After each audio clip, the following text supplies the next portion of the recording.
आज का जो टॉपिक है वो है आपका artificial satellite. Artificial satellite means नाम से जाहिर है कि हम ग्रेविटी को आर्टिफिशियल ग्रेविटी नाम से ही जाहिर है कि हम ग्रेविटी को आर्टिफिशियली क्रिएट या प्रोड्यूस करते हैं। ठीक है, अब जो नेचुरली अर्थ पे आपको ग्रेविटी मिल रही है वो तो नेचुरल ग्रेविटी हो, लेकिन आर्टिफिशियल ग्रेविटी कब चाहिए होता है? तब चाहिए होता है जब आप अर्थ से बाहर स्पेस में जाते हैं। फॉर एग्जांपल आप आई थिंक 250 माइल्स से अबाव आप जाते हैं तो अर्थ की ग्रेविटी वहाँ पे ख़त्म हो जाती है। अब वहाँ पे जो भी सेटेलाइट्स साइंसदान बनाते हैं, ठीक है, उन सेटेलाइट्स को 250 माइल से अबाव भेजना पड़े, ठीक है, उनमें ग्रेविटी चाहिए होगा और वो ग्रेविटी हमें जो है या साइंटिस्ट को आर्टिफिशियली प्रोड्यूस करना पड़ेगा।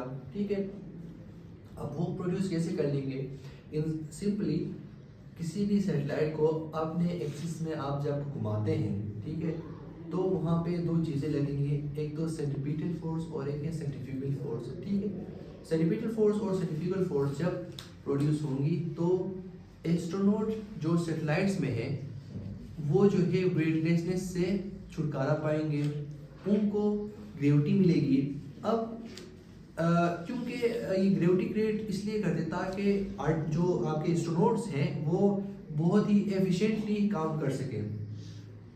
अब जैसे कि ह्यूमन जो है 9.8 मीटर पर सेकंड स्क्वायर की ग्रेविटी में स्मूथली काम कर सकता है, जो कि अर्थ की जो है ग्रेविटी है।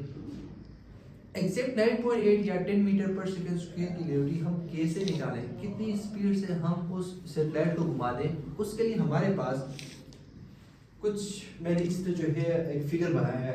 अब ये फिगर जो है एक सैटेलाइट की है और जिसको हमने घुमाना है इसको अपनी ही एक्सिस में, लाइक एक छोटा सा एस्ट्रोनॉट आपको नजर आ रहा है, इसको घुमाने के बाद इस पे सेंट्रीपिटल फोर्स और सेंट्रीफ्यूगल फोर्स लगेगी और ये जो है वेटलेसनेस से छुटकारा पाएगा। ठीक है, और ठीक है, आर्टिफिशियल ग्रेविटी अंग्रेजी में क्या कहते हैं कि the gravity that is produced artificially to get rid of the weightlessness is called artificial gravity। ठीक है, याद रखना है, सही है। अब जो सैटेलाइट्स को हमें घुमाना पड़ेगा अपने एक्सिस में, कितने स्पीड से हमें घुमाना पड़ेगा कि हमें g की वैल्यू 9.8 मीटर पर सेकंड स्क्वायर मिल सके। ये देखें, इसके लिए फॉर्मूला जो है हमने सेंट्रीपिटल एक्सेलरेशन से हमने स्टार्ट करना है। ठीक है, सेंट्रीपिटल एक्सेलरेशन में हमने क्या पता, v स्क्वायर ओवर r। ठीक है, अब v जो है याद रखना यहाँ पे लीनियर वेलोसिटी है।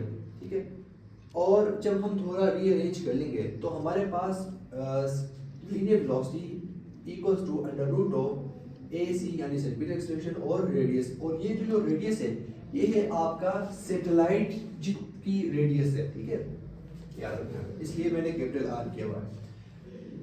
अब कोई एग्जांपल है, अगर मुझे चाहिए कि मुझे 9.8 मीटर पर सेकंड स्क्वायर की ग्रेविटी मिले, एक एस्ट्रोनॉट को मिले, मैं सिंपली क्या करता हूँ कि इस AC यानी जो सेंट्रीपिटल एक्सेलरेशन है इसको मैं ग्रेविटी से चेंज करता हूँ, जो कि 10 है। ठीक है, या 9.8 मीटर पर मैंने यहाँ पे अपना आसानी के लिए 10 किया हुआ है।